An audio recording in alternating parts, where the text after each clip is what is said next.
Darby's tooth and nothing but the tooth is certainly very educational.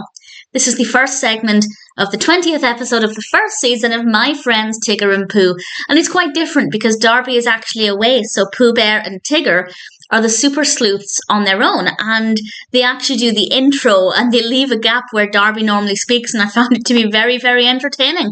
And they've learned that Darby has lost a tooth, but they don't realise that Darby hasn't misplaced her tooth. They think that she has actually lost it, and it's something that they need to find. And that is what this episode is all about, is they try and find where this tooth is. And we learn a lot about teeth. For example, there will be some spoilers as I illustrate what I'm saying with some points from the episode.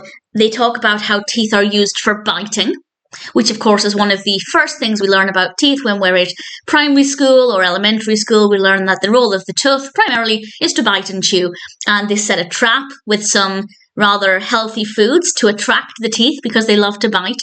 And then we learn that teeth loved to be brushed, which I thought was a really great message, especially for young children who maybe don't like brushing their teeth, encouraging them to think that their teeth actually like to be brushed. I rather like that. I thought that was a really good take. And they try all these different things.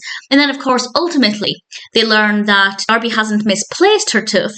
It's just fallen out. And Darby explains what happens as you grow older and you become an older child. You lose your teeth and new healthy teeth grow in its place. And I thought the description of the process of losing a tooth was really clear. It can really help young children to understand what's happening because, of course, well, I say of course, I can't remember, but I imagine having a wobbly tooth for the first time is going to be quite scary. And I think that's why the Tooth Fairy exists, to help make it a little bit more magical and a little bit less scary. And I think episodes like this as well can do a really great thing in helping children to be a little less concerned when their teeth are falling out of their face. So I think there are a lot of really great things about this.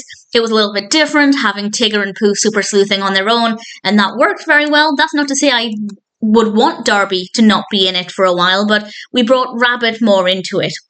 I think Rabbit had a more prominent role to play than he often does, so that was quite interesting. And I rather enjoyed it. Very educational, a nice little story. Darby's tooth and nothing but the tooth was pretty decent.